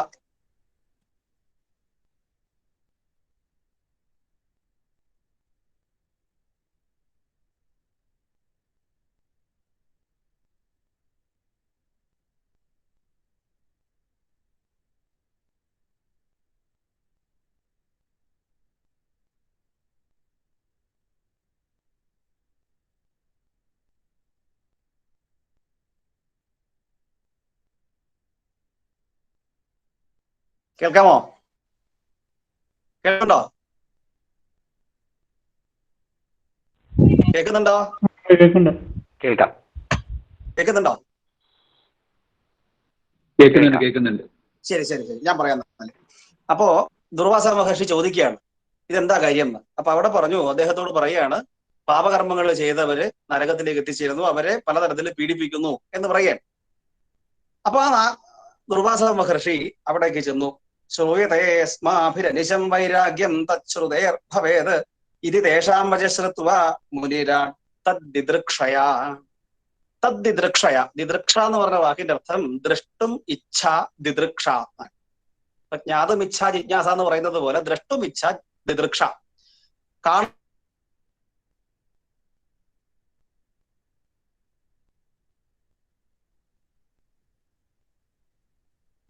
കാണാനുള്ള ആഗ്രഹമാണ് ദിദൃക്ഷ. അപ്പൊ ഈ നരകത്തിലെ ആൾക്കാരുടെ വേദന, വാങ്മുഖോ ദദൃശാധസ്തസ്മിന്നേവ ക്ഷണേ മുനേ. അവാങ്മുഖനായി, കുണ്ഡമാണ്, നരകകുണ്ഡമാണ്. അപ്പൊ താഴത്തേക്ക് ഇങ്ങനെ നോക്കി, അങ്ങനെ നോക്കിയ സമയത്ത് അത്ഭുതം എന്ന് പറയട്ടെ, ദുർവാസ മഹർഷിയുടെ ശരീരത്തിൽ നിന്നും ഭസ്മം, ഏതാനും ഭസ്മ കണങ്ങള് ആ നരകത്തിലേക്ക് പതിച്ചു പോകാൻ. തത്രസ്ഥാനാം പാപിനാം തു സ്വർഗാത് അധികമഭുത് സുഖം എന്ന് പറയുക. അപ്പൊ ഇങ്ങനെ ഈ ഭസ്മം കുറച്ച് താഴത്തേക്ക് വീണതോട് കൂടിയിട്ട് അത്ഭുതം എന്ന് പറയട്ടെ, ആ നരകത്തെ നാരകീയമായ എല്ലാ വേദനകളും പോയിട്ട് നരകത്തിലുള്ളവരൊക്കെ സന്തോഷിച്ചു. ചിലരൊക്കെ പാട്ടുപാടി, ഹസന്തി ഗായന്തി നൃത്യന്തി ച തഥാപരേ പരസ്പരം രവന്തേ പുന്മത്ത സുഖവർദ്ധനാത്. ഉന്മത്തന്മാരായി തീർന്നതാണ്. സുഖം കൊണ്ട് ഉന്മത്താവസ്ഥയെ പ്രാപിച്ചു ആര്? നരകത്തിലുണ്ടായിരുന്നവര്. അപ്പൊ ആ നാരകീയ വേദനകൾ മുഴുവൻ ഇല്ലാണ്ടായി തീർന്നു. സ്വർഗീയമായ സുഖം അനുഭവിച്ചു അവരൊക്കെ. ഏതാണ് ഇതെങ്ങനെ സംഭവിച്ചു? അപ്പൊ നരകത്തിലുള്ള ബാക്കിയുള്ളവർക്കൊക്കെ അത്ഭുതം തോന്നി, എന്താണ് സംഭവം? കാരണം നരകത്തിലെത്തിയിട്ട് ആൾക്കാർ സന്തോഷിക്കുക എന്ന് പറഞ്ഞാൽ കഷ്ടമാണ്. നരകം ദുഃഖം അനുഭവിക്കാനുള്ള സ്ഥലമാണ്, അവിടെ സന്തോഷിച്ചാൽ പറ്റില്ലല്ലോ. അത് ചിന്തിച്ചു. അപ്പൊ അവർക്ക് അതിന്റെ കാരണം അറിയണമെന്നായി. അവരെല്ലാവരും കൂടിയിട്ട് ബ്രഹ്മദേവനെ പോയി കണ്ടു. ബ്രഹ്മദേവനെ പോയി കണ്ടപ്പോ ബ്രഹ്മദേവൻ പറഞ്ഞു, ഉവാച മധുരം വാക്യം മേഘഗംഭീരയാ ഗിര ശൃണു വിഷ്ണോ തന്നിമിത്തം നാശ്ചര്യം തത്ര വിദ്യതേ. ദേവന്മാരെ നിങ്ങളൊക്കെ കേൾക്കൂ, ഇവിടെ അത്ഭുതകരമായിട്ട് ആശ്ചര്യകരമായിട്ട് യാതൊന്നുമില്ല. എന്തേ മനസ്സിലാക്കേണ്ടത്? ഭസ്മനോ മഹിമൈവായം ഭസ്മനാ കിം ഭവന്നഹി കുംഭീപാകം ഗതോ ദൃഷ്ടും ദുർവാസ ശൈവ സമ്മത അവാങ്മുഖോ ദദൃശാധസ്തത വായുവശദ്ധരേ ബാല ഭസ്മകണാസ്തത്ര പതിത ദൈവയോഗത. അർത്ഥം ഏതാണ്ട് ഏറെക്കുറെ മനസ്സിലായി വിചാരിക്കുകയാണ്. കാരണം ദേവി ഭാഗവതം സാമാന്യ എളുപ്പമാണ്. എന്നാലും ഞാനൊന്ന് അർത്ഥം പറയാം. ഭസ്മനോ മഹിമയുവായം, ഇത് ഭസ്മത്തിന്റെ മഹത്വമാണ് ദേവന്മാരെ. ബ്രഹ്മാവ് പറയാണ്. എന്താ കാര്യം? കുംഭീഭാഗം ഗതോ ദൃഷ്ടും, അതായത് കുംഭീഭാഗത്തിലേക്ക് അത് കാണാൻ വേണ്ടിയിട്ട് ചെന്ന ആ ദുർവാസ മഹർഷിയുടെ ശരീരത്തിൽ നിന്നും ഏതാനും ഭസ്മകണ്ണം താഴത്തേക്ക് പോയ സമയത്ത് അത് പതിച്ചത് വഴിയാണ് നരകത്തില് ഈ സുഖം ഉണ്ടാവുന്നത്. എന്നിട്ട് അത്ഭുതത്തോടെ പറയാണ്, ഈ ഭസ്മധാരണം കൊണ്ട് എന്താണ് സാധിക്കാത്തത്? അത് ഭസ്മത്തിന്റെ മഹത്വമാണ്. ഇത് കുറച്ചൊരു അതിശയോക്തിപരമായിട്ട് തോന്നാമെങ്കിലും ഇത്തരം കഥകളൊക്കെ നമ്മളെ ഒരു വിഷയത്തിലേക്ക് താല്പര്യത്തോടെ നമ്മളെ നയിക്കുകയാണ്. അതുകൊണ്ട് ആശങ്കപ്പെടേണ്ടതില്ല, സംശയം ഉണ്ടാവേണ്ട ആവശ്യമില്ല. തീർച്ചയായിട്ടും ഭസ്മധാരണവും നിത്യകർമാനുഷ്ഠാനത്തിന്റെ ഭാഗമായിട്ട് തീർച്ചയായിട്ടും വേണ്ടതാണ് എന്ന് നമുക്ക് ഉറപ്പിച്ച് നിശ്ചയിച്ച് മനസ്സിലാക്കാം. അപ്പൊ ഞാൻ സാമാന്യമായി ഭസ്മത്തെക്കുറിച്ചും ഭസ്മത്തിന്റെ നിർമ്മാണ വിധിയെക്കുറിച്ചും കൂടി ഇവിടെ പറഞ്ഞു കഴിഞ്ഞു. ഇനി ഈ ഭസ്മധാരണ സമയത്ത്, ഭസ്മധാരണത്തിന്റെ ഈ വേളയില് ചില മന്ത്രങ്ങളൊക്കെ ഉപയോഗിക്കുന്ന പതിവുണ്ട്. അതിലും കേരളത്തിനകത്തും കേരളത്തിന് പുറത്തും ഒക്കെ കൂടി ചിന്തിച്ച ഒരു ഐകരൂപ്യം കാണാനില്ല. ഐരോപ്യം കാണാനില്ല. കാര്യം വ്യത്യസ്തമായ രീതിയിൽ വ്യത്യസ്തമായ മന്ത്രങ്ങൾ ഉപയോഗിച്ചുകൊണ്ട് ഭസ്മം ധരിക്കുന്നവര് ഉണ്ട്. അപ്പൊ ഇത് സാധകന്മാരാണ് ചെയ്യേണ്ടതെന്ന് നേരത്തെ സൂചിപ്പിച്ചുവല്ലോ. ഭസ്മം ധരിക്കേണ്ടത് സാധകന്മാരാണ്. അപ്പൊ ആ സാധകന്മാര് തന്റെ ഗുരുവിന്റെ, തന്റെ ആചാര്യന്റെ, തനിക്ക് ഈ നിത്യകർമാനുഷ്ഠാനമൊക്കെ പഠിപ്പിച്ചു തരുന്ന ആ ഗുരുനാഥന്റെ നിർദ്ദേശമനുസരിച്ച് അതത് മന്ത്രം ഉപയോഗിച്ചുകൊണ്ട് ഭസ്മം ധരിക്കുക. എങ്ങനെ ധരിക്കണം എന്നുള്ളതും വളരെ വിശദമാണ്. അല്ലെങ്കിൽ അതിന്റെ ധരിക്കേണ്ടുന്ന ക്രമമൊന്നും ഞാനിവിടെ പറയേണ്ട ആവശ്യമില്ല, ഏറെക്കുറെ എല്ലാവർക്കും അറിയാവുന്നതായിരിക്കും. രാവിലെ ഭസ്മം നനച്ചിട്ടാണ് കുറിയിടുന്നത്, വൈകുന്നേരം നനയ്ക്കാണ്ടാണ് പതിവ്. പിന്നെ നമഃശിവായ ജപിക്കുന്നത് സാമാന്യ സമ്പ്രദായമാണ്. ചില സ്ഥലത്ത് മന്ത്രം ജപിക്കുന്നത് വേറെ ചില രീതിയിലാണ്. അതിലൊക്കെ വ്യത്യസ്തതയുണ്ട്. പക്ഷെ അതിന്റെ ആധ്യാത്മികമായ വശവും അതുകൊണ്ടുള്ള പ്രയോജനവും ഏകദേശം ഒന്ന് തന്നെയാണ്. ഉദാഹരണമായിട്ട് പറയുകയാണെങ്കിൽ, ഒരു വസ്ത്രം ധരിക്കുന്നതിന്റെ പ്രയോജനം എന്താണ്? വസ്ത്രം ധരിക്കുന്നതിന്റെ പ്രയോജനം എന്ന് പറയുന്നത് തണുപ്പിൽ നിന്നും ചൂടിൽ നിന്നും നമുക്ക് രക്ഷ ലഭിക്കുക, അതുപോലെ തന്നെ പൊടിയിൽ നിന്ന് രക്ഷ ലഭിക്കുക, അതുപോലെ തന്നെ നാണം മറയ്ക്കുക. ഈ ഉദ്ദേശ്യമാണ് എല്ലാ കാലത്തും വസ്ത്രം കൊണ്ട് ഉള്ളത്. വസ്ത്രം കൊണ്ടുള്ള പ്രയോജനം ആധ്യാത്മികമായി തത്വചിന്താപരമായിട്ട് അത് തന്നെയാണ്. പക്ഷേ ഈ വസ്ത്രത്തിൽ എന്തൊക്കെ വൈവിധ്യങ്ങളും വൈചൈത്യങ്ങളും വന്നു. 50 കൊല്ലമുള്ള വസ്ത്രധാരണ രീതിയല്ല ഇന്നുള്ള വസ്ത്രധാരണ രീതി ആയിരിക്കില്ല ഒരു പക്ഷേ ഇനി വരുന്ന ഒരു 10 കൊല്ലത്തിന് ശേഷം. അപ്പൊ ഈ വൈവിധ്യങ്ങളൊക്കെ അതിന്റെ ഒരു സാമാന്യമായ ഒരവസ്ഥ മാത്രമാണ്. പ്രയോജനം എല്ലാ കാലത്തും ഒന്ന് തന്നെയാണ്. പ്രയോജനം എന്നത് ഒന്ന് തന്നെയാണ്. അത് ഇന്നും അന്നും എന്നും അത് തന്നെ ആയിരിക്കുകയും ചെയ്യും. ഇതുപോലെ ചിന്തിച്ചാൽ ഭസ്മധാരണത്തിന്റെ അല്ലെങ്കിൽ നിത്യകർമാനുഷ്ഠാനത്തിന്റെ പ്രയോജനം എന്ന് പറയുന്നത് എന്താണ്? ഒന്ന് തന്നെയാണ്. അല്ലെങ്കിൽ അതിനുപയോഗിക്കുന്ന മന്ത്രങ്ങളെ കുറിച്ച്, അതിന്റെ രീതിയെക്കുറിച്ച്, അതിൻ്റെയൊക്കെ ചിലപ്പം വ്യത്യസ്തതകളൊക്കെ ഉണ്ടായിന്ന് വരാം. പക്ഷെ ആ വ്യത്യസ്തതകളൊന്നും തന്നെ അതിന്റെ ആധ്യാത്മികമായ ഉദ്ദേശ്യത്തെ, അതിന്റെ ആധ്യാത്മികമായ ലക്ഷ്യത്തെ ഒരു തരത്തിലും ബാധിക്കുന്നില്ല. ലക്ഷ്യം സുനിശ്ചിതമാണ്. എന്താ ലക്ഷ്യം? ഞാൻ സ്വയം അറിയുകയാണ്, ഞാനൊരു സാധകനാണെന്ന് എനിക്ക് സ്വയം ബോധ്യപ്പെടാൻ. അത് പ്രധാനപ്പെട്ട ഒരു വസ്തുതയാണ്. ഇപ്പൊ ചിലര് ഒരു സംശയമായി അല്ലെങ്കിൽ വിമർശനമായിട്ട് ചോദിക്കാൻ സാധ്യതയുള്ളൊരു ചോദ്യം, ഇങ്ങനെയൊക്കെ ഭസ്മം ധരിക്കേണ്ട ആവശ്യമുണ്ടോ? ഭക്തി ഉണ്ടെങ്കിൽ അത് ആന്തരികമല്ലേ, മാനസികമല്ലേ എന്ന് ചോദിക്കും.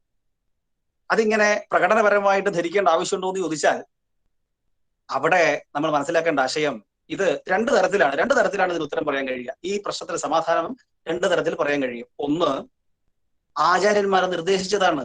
അതൊരു പ്രധാനപ്പെട്ട ഉത്തരമാണ്. നമുക്ക് നമ്മുടെ ആചാര്യന്മാർ ഉപദേശിച്ചു തന്നതാണ് ഭസ്മം ഇങ്ങനെ ധരിക്കണം എന്നുള്ളത്. അതില് സംശയിക്കേണ്ട, ലജ്ജിക്കേണ്ട, ആശങ്കപ്പെടേണ്ട വിഷയമേ ഇല്ല. അത് നമ്മൾ അനുവർത്തിച്ച് പോരേണ്ടതാണ്. എന്താ കാര്യം? ശ്രദ്ധ എന്നുള്ള വാക്കിന്റെ അർത്ഥം നമ്മൾ അറിയണം. എന്താ ശ്രദ്ധ എന്നുള്ള വാക്കിന്റെ അർത്ഥം? അറിയുന്നവരുണ്ടായിരിക്കും ഈ കൂട്ടത്തില്. ആരൊക്കെയാണ് കേൾക്കുന്നത് എനിക്കറിയില്ല. എന്നെക്കാട്ടും പണ്ഡിതന്മാരൊക്കെ ധാരാളം ഉണ്ടാവുമെന്ന് എനിക്കറിയാം. ഞാൻ പറയാണ്.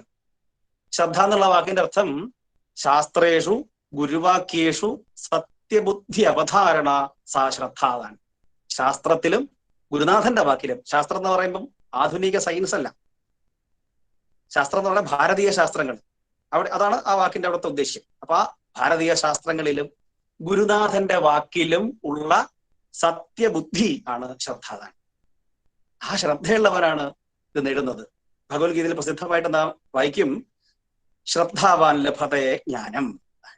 ശ്രദ്ധാവാൻ ലഭതേ ജ്ഞാനം. ശ്രദ്ധാവാന് ജ്ഞാനം ലഭിക്കുന്നു. ഒപ്പം ഭഗവത്ഗീതയിൽ തന്നെ പറയുന്ന മറ്റൊരു ആശയമാണ് സംശയാത്മാ വിനശ്യതി. സംശയമുള്ളവർ എന്ത് ചെയ്യുന്നു? ഉയരുന്നില്ല, താഴത്തേക്ക് പോകുന്നതാണ്. അപ്പൊ സംശയിക്കേണ്ട കാര്യമില്ല.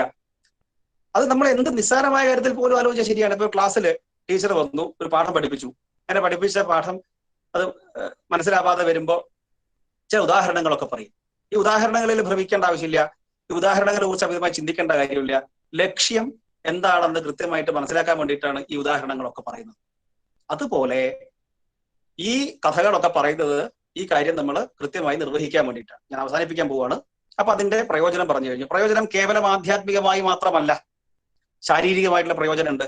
എന്താ ശാരീരികമായ പ്രയോജനം? ഭൗതികമായ പ്രയോജനം എന്താണ്?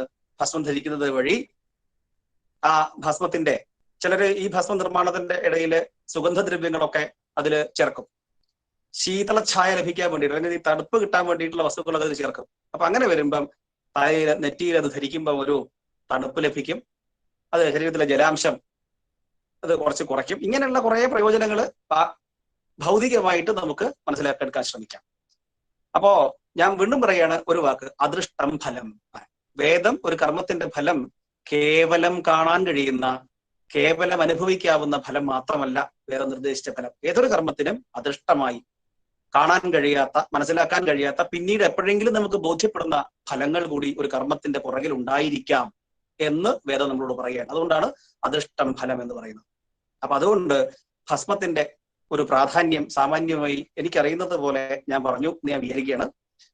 ഭാഗവതത്തില് ആദ്യമേ പറയുന്ന ഒരു വാക്യമുണ്ട്, ഞാനത് നിങ്ങൾക്ക് കേൾപ്പിച്ചു തരാം. എങ്ങനെ? യഥാമതി യഥാശ്രുതം. സൂതൻ പറയുകയാണ് ശൗനകാദി മഹർഷിമാരോട്, എനിക്ക് അറിയാവുന്നത് പോലെ ഞാൻ നിങ്ങൾക്ക് പറഞ്ഞു തരാം. യഥാമതി, എപ്രകാരമാണോ എന്റെ ബുദ്ധി, എപ്രകാരമാണോ ഞാനത് മനസ്സിലാക്കിയിട്ടുള്ളത്, അതുപോലെ പറഞ്ഞു തരാം. അതൊക്കെയാണ് എനിക്ക് ഇവിടെ പറയാനുള്ളത്. ഞാൻ ഈ വിഷയത്തെ സമീപിച്ച രീതി എന്താണോ ആ രീതിക്ക് അനുസരിച്ചിട്ട് ഞാൻ പറയാൻ ശ്രമിച്ചു. ഈ വിഷയം ഇങ്ങനെ മാത്രമേ പറയേണ്ടതുള്ളൂ എന്നോ ഇങ്ങനെയാണ് പറയേണ്ടത് എന്നോ എനിക്ക് അഭിപ്രായമില്ല. വേറൊരാൾ പറയുമ്പോൾ ഇതിനേക്കാൾ കൂടുതൽ ജ്ഞാനം നമുക്ക് ലഭിക്കുന്ന രീതിയിൽ പറയാൻ കഴിയുന്നവരുണ്ടായിരിക്കാം. പക്ഷെ എന്റെ കഴിവിനനുസരിച്ച്, പരിമിതിക്കനുസരിച്ചിട്ട് ഞാൻ പറഞ്ഞതൊക്കെ അപാർത്ഥമായിട്ടാണ്. ഭഗവാന്റെ പാദങ്ങളിൽ ഈ പറഞ്ഞതൊക്കെ ഒരു പുഷ്പാഞ്ജലി പോലെ സമർപ്പിക്കുന്നു. ഭസ്മധാരണ കൊണ്ട് ലക്ഷ്യമാക്കുന്ന ആധ്യാത്മികമായ പുരോഗതി, ഭൗതികമായ പുരോഗതി, ആത്മീയമായ പുരോഗതി, മാനസികമായ സംതൃപ്തി എല്ലാവർക്കും ലഭിക്കട്ടെ എന്ന് ആത്മാർത്ഥമായി പ്രാർത്ഥിച്ചുകൊണ്ട്, കൂടുതൽ ഭക്തിയുള്ളവരായിട്ട് നമുക്ക് മാറാൻ കഴിയട്ടെ എന്ന് ആത്മാർത്ഥമായി സങ്കല്പിച്ചുകൊണ്ട് ഈ ലഘുഭാഷണം ഇവിടെ നിർത്തുന്നു. എല്ലാവർക്കും വിനീതമായ നമസ്കാരം. കായേന വാചാ മനസേന്ദ്രിയൈർവാ ബുദ്ധ്യാത്മനാ വാ പ്രകൃതേ സ്വഭാവാൽ കരോമി യദ്യൽ സകലം പരസ്മൈ നാരായണായേതി സമർപ്പയാമി. സ്വസ്തി പ്രജാഭ്യഃ പരിപാലയന്താം ന്യായേന മാർഗേണ മഹീഷാഃ. ഗോബ്രാഹ്മണേഭ്യഃ ശുഭമസ്തു നിത്യം. ലോകാഃ സമസ്താഃ സുഖിനോ ഭവന്തു. കാലേ വർഷതു പർജന്യ പൃഥിവീ സസ്യശാലിനി. ദേശോऽयं ക്ഷോഭരഹിതഃ സജ്ജനാഃ സന്തു നിർഭയാഃ. സർവേ ഭവന്തു സുഖിനഃ, സർവേ സന്തു നിരാമയാഃ, സർവേ ഭദ്രാണി പശ്യന്തു മാ കശ്ചിത് ദുഃഖഭാഗ് ഭവേത്. ഓം ശാന്തി ശാന്തി ശാന്തി. ഒന്നുകൂടി നമസ്കാരം. വളരെ സന്തോഷം രഞ്ജിത്ത് മുളേരി. വളരെ ഭംഗിയായി തന്നെ അദൃഷ്ടം ഫലമെന്നും ഭസ്മാന്തം ശരീരം എന്ന സന്ദേശം ആണ് നമുക്കിവിടെ രഞ്ജിത്ത് ഈ ഇതിലേക്ക് വളരെ ചുരുങ്ങിയ സമയം കൊണ്ട് ഈ സന്ദേശം, വളരെ വലിയ ഒരു സന്ദേശം നമുക്ക് മുന്നിൽ വെച്ചിരിക്കുന്നു. ഭസ്മം തൊട്ടവരെ കാണുമ്പോൾ, അല്ലെങ്കിൽ ഭസ്മത്തെ കുറിച്ച് പറയുമ്പോൾ, ഭസ്മാന്തം ശരീരം എന്ന സന്ദേശത്തിലൂടെ നമുക്ക് ഒരുപാട് കാര്യം ഗ്രഹിക്കാം എന്ന് മാത്രം പറഞ്ഞുകൊണ്ട് ഇന്നത്തെ ഈ ചുരുങ്ങിയ സമയം കൊണ്ട് വലിയ കാര്യങ്ങൾ നമുക്ക് പറഞ്ഞു തന്ന രഞ്ജിത്ത് നമ്പൂതിരി മുളേരിയിലും അഖില കേരള തന്ത്രി സമാജത്തിന്റെയും പഠിതാക്കളുടെയും സ്വന്തം പേരിൽ നന്ദി രേഖപ്പെടുത്തുന്നു. എല്ലാവർക്കും നമസ്കാരം.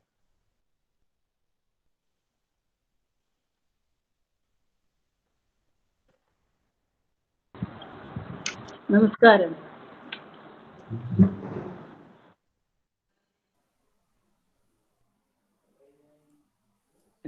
എന്താണെന്നറിയില്ല, കേൾക്കാൻ പറ്റുന്നില്ല. ഇതേ പറയുന്നുണ്ട്. ഇപ്പൊ കേട്ടില്ലേ? ഞാൻ പറഞ്ഞൊന്നും കേട്ടില്ല.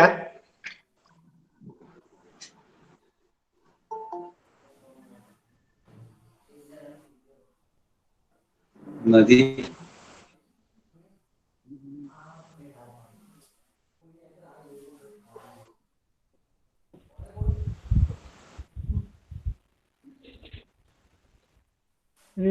റെക്കോർഡിംഗ് ഓഫ് ആക്കാം. Okay okay.